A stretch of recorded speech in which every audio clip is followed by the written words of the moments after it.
Good afternoon. Here we are with Heather Putis. She's a deaf and hard of hearing teacher here at Northfield High School, and she's going to tell us about how she adapts a test for a student that has a difficult time reading. That's right. I have a student who has trouble with reading directions and questions on a test or a worksheet, and I used to have to sit next to him and read all of the information, anything language-based. And what we've done now is I take the smart paper that goes with the smart pen, and I just copy the test right onto the smart paper. And I do that by just putting the smart paper into the colored paper tray, and it takes the same amount of time as it would to copy anything else.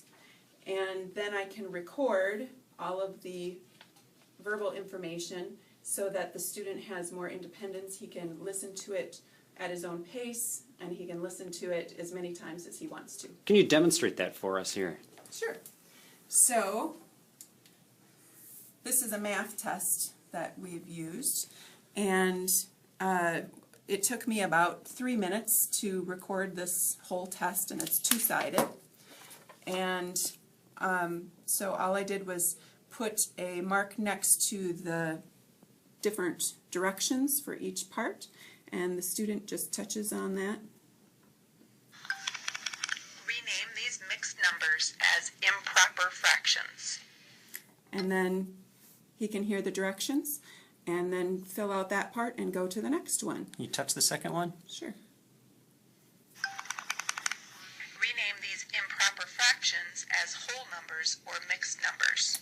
Very cool. I can also reword if I need to. For this student, he has some difficulty with vocabulary, and so if the question is worded with words that I know he won't understand, I can reword it using the pen and record it that way so that he can understand the question. Very cool. So how does he like this?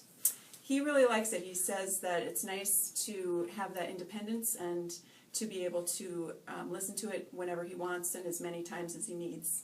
Very cool. And then, so in the past, maybe this test, you said it took you 3 minutes to make it, but in the past you would have taken maybe 20, 30 minutes of sitting with him or kind of back and forth, going back and forth with him. So wow, it's a time saver for you as well, huh? Correct, and a great independence tool for the student. Nice. And then just on top of that, so he has an FM system, you said, that can plug right into the smart pen. Is that what you're saying? Right. He has a personal FM system that goes directly to his hearing aids because he has a hearing loss. And so I can use a cord that just plugs right into the earphone jack, and then it goes to the FM system so that instead of having the sound go into earphones, the sound would go directly through the student's hearing aids. Well, very cool. What a great adaptation.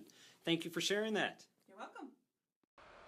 So this is the one that I just think, I always question why people don't, anytime a test is being read, it's like the easiest thing to adapt. And it, like she said, it went from 3 minutes from 30 minutes to 3 minutes, and the student is independent and is able to do it just like the other students do it. And so it's one of those, just like that, anytime a teacher says that they're dictating for a student, I say, smart pen. I mean, it's like so easy, but it's like one of the hardest things to make happen, because I've had paraprofessionals or educational assistants or whatever you call the assistants in the room say, that's going to work me out of a job. And I'm like, it's not, bottom line, don't worry about, you don't need to worry about yourself because you're not going to be there when they graduate.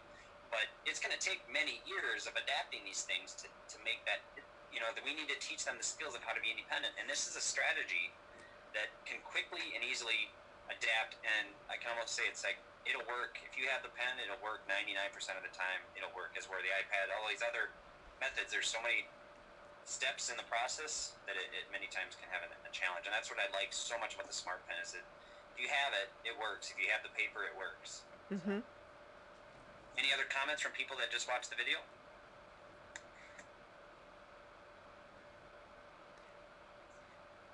Quiet group now. Yeah, well, those are 3 great examples of uses. Yeah, and it's fun. It's just tries to give a variety. Just if you haven't used the computer much, it really is a great opportunity to, like, if you have a computer in your room, you could create those pen casts And then what you can do is you could actually create a station. And so let me show you my screen again.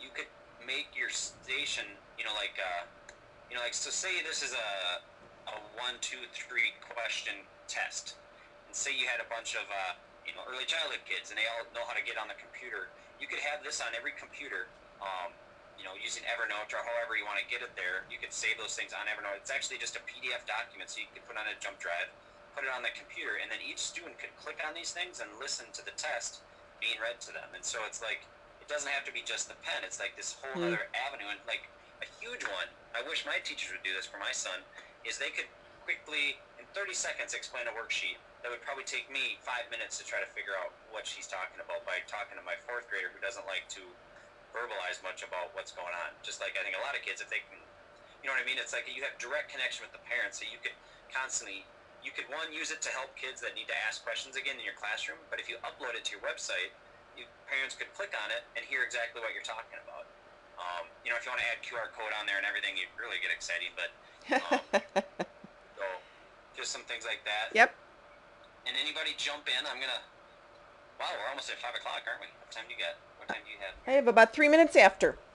I can fill 3 minutes, or I'd love to hear people's uses and hear what questions or comments they have about things that are being said. I do have a question. This is Matt. You said that you could actually upload it to your website and have parents listen to that. How are you actually doing that? I mean, they're not using the LiveScribe desktop, are they? No, and can you see my screen right now? Yes. That's the PDF. Okay. And so you just put the PDF on your website. Is the audio embedded in the PDF? Yep, watch this. So this is how we get started using the Smart Pen. First, locate and touch the pen. So you could have a PDF, and so like, it can get a little tricky, but so that's a PDF document. And there is a little, like, I store a lot of things in my Evernote. Do you use Evernote at all, Matt? Occasionally I do. Okay, so like if I store it in Evernote, and there is a little bit of a glitch with that one, you have to it looks like it's there, but it's not really there. You have to download it to your desktop and then open it in Adobe Reader. But they're making it easier. Like the new Smart Pens are, they sync directly to Evernote without any cords. It's Wi-Fi, and I haven't gotten my hands on one yet, but it's supposed to make that a lot easier. So as a teacher, like I'm going to send you the link to my notebook. So as a teacher, you could send them a link to your notebook and then just say, check the notebook. And as a parent, I could go to that notebook and see all the lessons, and I could just click on it. And even if you did a 2-minute video on how to download all these things, I think parents would, if you kept directing them back to this, they would use it. And it doesn't take a lot of figuring out, because they would see this green and they know that's the audio. So you could make a 2-minute screencast on how to interact with these things, and that's always on your website. And then they'd be like, oh, that is great. And it's the nice part, like I say, is that as a teacher, you can do this so quickly on the fly. You can be explaining it to one kid and doing it on the sheet, and then it uploads to your website, and there you go. You know what I mean? That's the beauty of it, I think, is that it's on the fly. It's not like, stop, hang on, I got to do this, and it'll take an extra 3 minutes. It's as you're going. Okay. Greg, do you have the steps to how to do that? Because I'm intrigued, but I guess for some reason my mind is not following you at 5 o'clock tonight. Hey, that's all right. That's all right. I do have steps. I could put it on the link.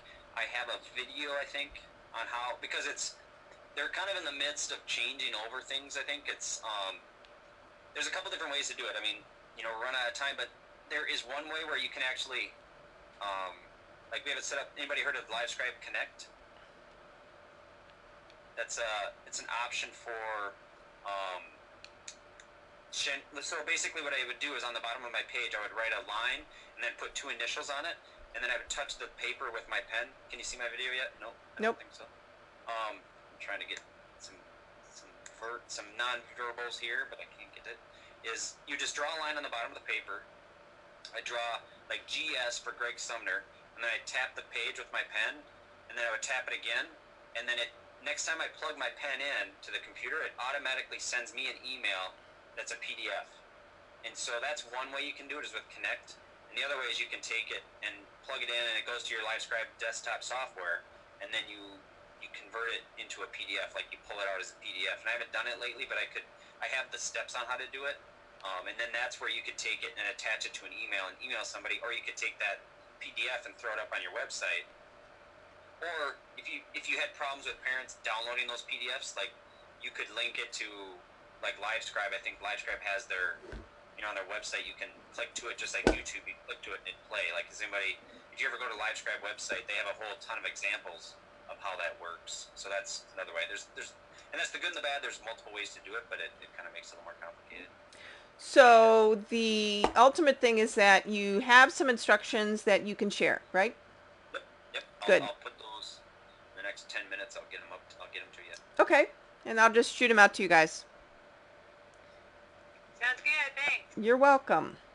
Yes, thank you. All right, well, it's about 8 after, and we're supposed to keep this to 30 minutes, so we've gone over once again, but thank you all for attending and for your input, and Greg, thank you for sharing your videos and your expertise. And do you want to put up real quick before we go your link to your website, or you want to just include that in an email? I'll put it in the email. If that's Okay, all right. that's great.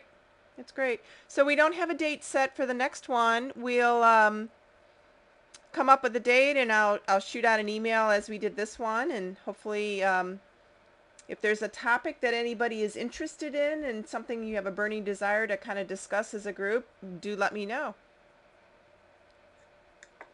Thank you. You're welcome. Have a good holiday, everybody.